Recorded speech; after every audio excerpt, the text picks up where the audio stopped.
Welcome to Podcast 83, a regular look at the news, stories, and trends related to Michigan's 83 counties, from Keweenaw to Monroe, Chippewa to Berrien. Brought to you by the Michigan Association of Counties. Here's your host, MAC Executive Director Stephen Curry. Hello, everyone, and welcome to Podcast 83, the podcast put on by the Michigan Association of Counties. I am Deena Bosworth, Director of Governmental Affairs for MAC. And with me today, I have Jessica Jennings from the National Association of Counties. And Jessica is an Associate Legislative Director on Transportation and Infrastructure. And she is our go-to person at the federal level. We asked Jessica to participate today on our podcast so we could talk a little bit about what's happening on infrastructure bills at the federal level and what may be coming down the pike for us. So Jessica, thank you very much for being on today. I appreciate it. So I kind of want to touch on a couple of different things, and maybe you can clarify this for us. We've got the American Jobs Plan. Is that or is that not, what they're talking about for an infrastructure package? Where does all the surface transportation dollars fit into all of this? Can you just give us an overview of what's happening? Definitely. So Congress right now and the administration is kind of pursuing infrastructure at sort of three prongs. I've previously been giving this talk and it was only two, but we've actually added another one. So the first one is definitely that surface transportation reauthorization, regular order. It's going through the committees.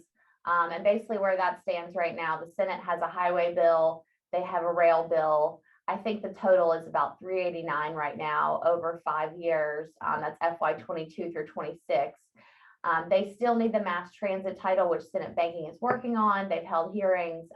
We would expect to see something soon. In the House, they've passed a full reauthorization, about $550 billion. That's rail, transit, highways.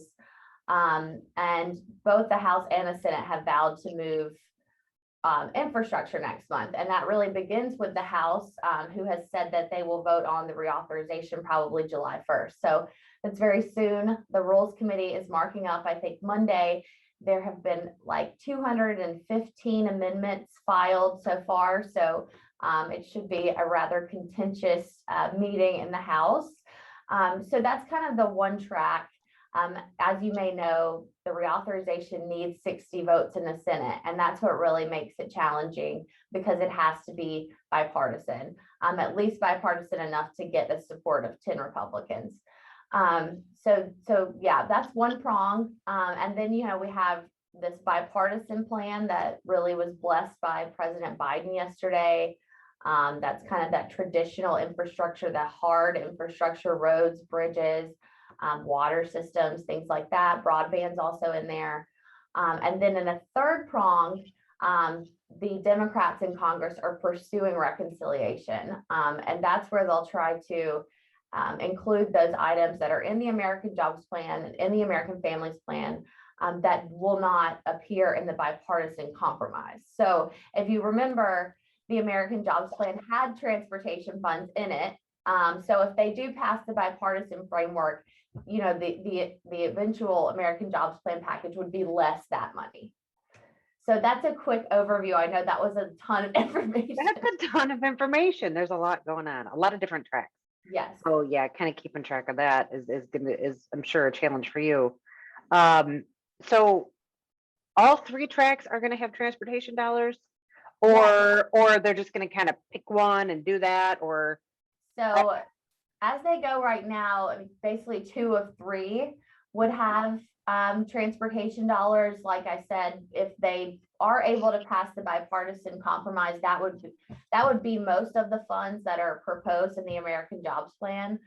It's still less than what the American Jobs Plan proposes for transportation, but it's the overall investment level is less. So, it's kind of what you would expect. But kind of an important note about the American Jobs Plan and this bipartisan framework, President Biden, Chuck Schumer, Speaker Pelosi, they have all said they have to move together. So they said they will not pass one without the other. Speaker Pelosi has said she will not even take up the bipartisan bill if she cannot also take up a reconciliation bill at the same time. And that just complicates things further, because there's kind of, two thoughts there that kind of give Republicans leverage to maybe, blow the whole thing up by maybe not voting for even the bipartisan framework, or voting for the bipartisan framework and kind of rolling the dice that the Democrats then would not vote for reconciliation, because many moderate Democrats would have gotten what they wanted in the first framework. So the reconciliation would need all 50 Democrats in the Senate. So if he loses even one, Senator Manchin, Senator Sinema, he wouldn't be able to pass the remaining American Jobs Plan and American Families Plan investments. That's like $5 trillion. Oh my goodness. Oh my goodness. Now, in that American Jobs Plan, American Families Plan, if they get around to doing it and it actually gets passed, the monies that are in there for infrastructure type items, because I mean, that's really kind of what I'm interested in actually at this moment. But, is that distribution methodology something that they've kind of ironed out already, or not so much? So the American Jobs Plan, it's really kind of unclear. We've seen some details about how they would spend it, and it looks like some of those programs exist. It looks like some of them, they would need new programs to actually funnel the money through to do the eligible activities they want to do. Like, for example, there was money for reconnecting neighborhoods or communities. Basically, if you had a transportation asset, so say a highway, basically, the wrong side of the tracks, as they say, that actually did come from somewhere. And so a transportation asset that's actually causing, community, exclusion, it's preventing accessibility and causing some folks to be underserved. That was a big part of the American Jobs Plan, and they actually have proposed creating that in the EPW bill. So reconciliation cannot create any new policies. And it can only do things that affects the budget directly, whether it increases the deficit, or, brings in revenues. So it's very limited in that way, which is why a surface reauthorization couldn't go through reconciliation, because it does create new policies.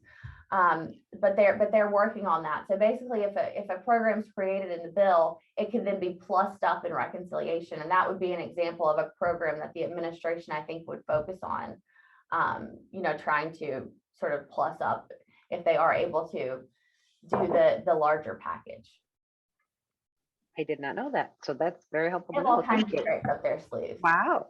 So what are some of the other components in other than transportation? You briefly mentioned water and broadband, and that's not necessarily in the,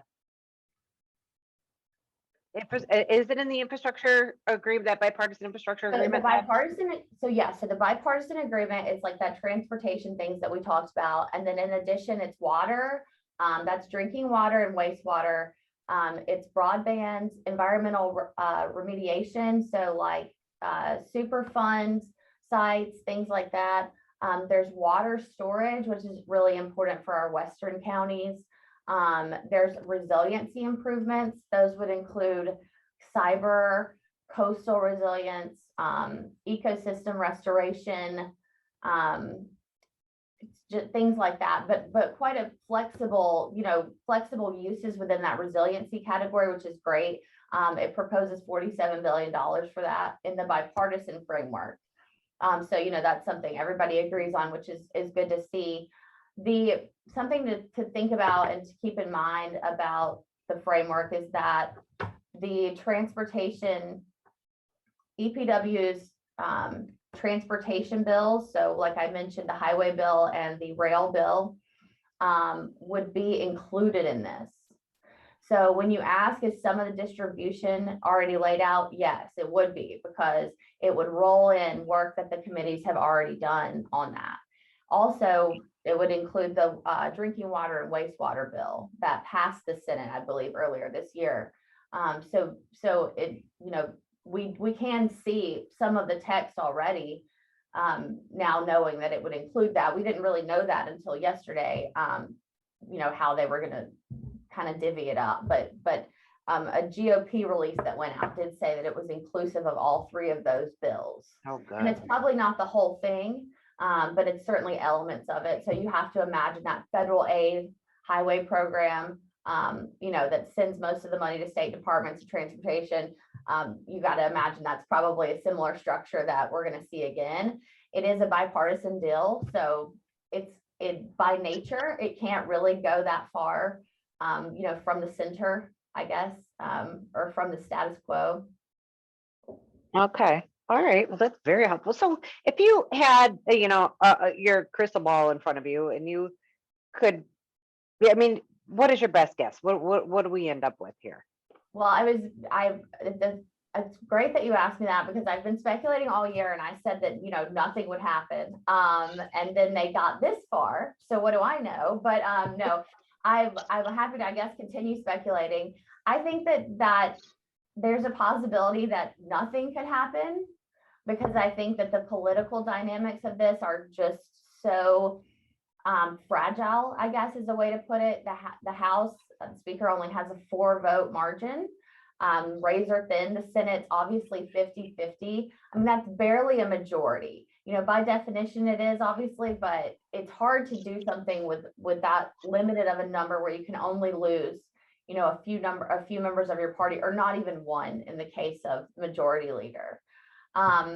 So all that's to say, I think politics could ruin this process, but we certainly are encouraging bipartisanship. We need these infrastructure investments. So, we're trying to work with them on it. We're very encouraged to see what happened yesterday. And like I said, I was pretty pessimistic. So I think it's great that they've reached a deal. I think the hard work is just now beginning. With the reauthorization, the House and Senate really aren't that far apart. They're only like $10 billion apart on a highway apportionments, which, last year that was a little bit different. So I think that there's hope, right? But I do think that it's complicated, especially with the reauthorization also requiring those 60 votes. But the legislation that's come out of the Senate so far has been bipartisan. The House, not so much, but we will see, especially when we get the mass transit title. That has the possibility to, who knows, take things off the rails if it's too far left. But because the Senate committees are divided evenly, the bills to even pass committee cannot be controversial. So it's interesting the way that it's set up over there right now. Those are some pretty delicate dynamics. Yes, absolutely. And just, the slightest change could really kind of skew everything. So we remain hopeful, but yeah, it's definitely going to be difficult. It's definitely going to be difficult. And I think yesterday, people are very excited about seeing that compromise. They have probably 20 votes in the Senate, and they need 40 more at least. So Oh my goodness. I know, I think it's a little too early to be like, this is what's coming, but I think it's a great first step. Okay. I mean, part of the reason I wanted to talk about this is, as you know, counties all over the country, thanks to NACO, got, a large direct, funding from the American Rescue Plan. Yes. So Michigan County's got about 1.9 billion. And so we're trying to really decide on what to do with those funds right now. I mean, yes, clearly, our local government finance structure in Michigan is not great. It's terrible. So many of our counties and our cities and townships that we have in Michigan, really don't have, the funds they need to kind of keep going. So revenue recovery is a big deal for us. And that's very helpful. But we also have, terrible aging infrastructure. We've got mental health needs, jail needs, public health needs, community development needs. I mean, just it runs the gamut, right? So, when our county commissioners here in Michigan are trying to decide how they're going to allocate those funds, knowing kind of what's maybe coming or what's not coming will help them prioritize that. Sure. And I think that, on that note, with the ARP funds, really them including those three broad eligibilities for water, sewer, and broadband, those continue to be the same categories they're trying to invest in this bipartisan plan. Those same categories appeared in the American Jobs Plan. So, a very unique thing, and something NACO's still trying to sort out since we just got this compromise yesterday, is one of the pay-fors refers to state and local investments in broadband as a pay-for the bipartisan framework. We're trying to get clarity on that, but What do you mean by pay for? How the financing sources to pay for the bipartisan package. So it's about $579 billion in new spending. And so with the plan they've proposed, these pay-fors, some are not very sincere, and they don't really raise revenue. It's kind of more like utilize private-public partnerships, restore private activity bonds. It kind of gives local governments tools, but it doesn't necessarily provide a revenue source. But the broadband is definitely something we're looking at, because it mentions that state and local money that was an ARP for broadband. And we're not sure if they're projecting that state and local governments will spend a certain amount of money on broadband, and that would be the investment. But that's just one thing we're trying to figure out, because we definitely want to get ahead of, any sort of, we've definitely made it clear that we don't want any of the money, repurposed. We would be happy to see some of those funds, the eligibilities kind of become more flexible to be used for infrastructure more broadly, but certainly not mandated to be used in a certain way. Well, all of that makes great sense to me. We're also trying to work with the state of Michigan, and the American Rescue Plan dollars that they were allocated, and trying to create some match programs to make all the local dollars stretch even further for these types of, water, sewer, broadband. But then again, our community development stuff and mental health and public health stuff too. So extremely helpful, Jessica. Thank you very much. I appreciate you taking the time today and walking us through all of that. And I'm sure I'm going to have 14 more questions, so I may, contact you again and get some more information. But we really appreciate everything you do at NACO. We absolutely appreciate it. It is so nice to be able to reach out to your organization. It's so nice to have you there advocating for counties. Greatly, greatly appreciated. I think that the success you had getting counties direct funding out of that, American Rescue Plan was just outstanding. And that's just one of the things that you do, in DC for us. So thank you very much. And thanks for your time today. I appreciate it. I appreciate it. We couldn't do it without y'all. So thanks for your support. Thanks for having me. Absolutely. You did great. Thank you. Thank you. See ya. Bye. Thank you for listening to today's episode of Podcast 83, the go-to source for all information about Michigan's 83 counties.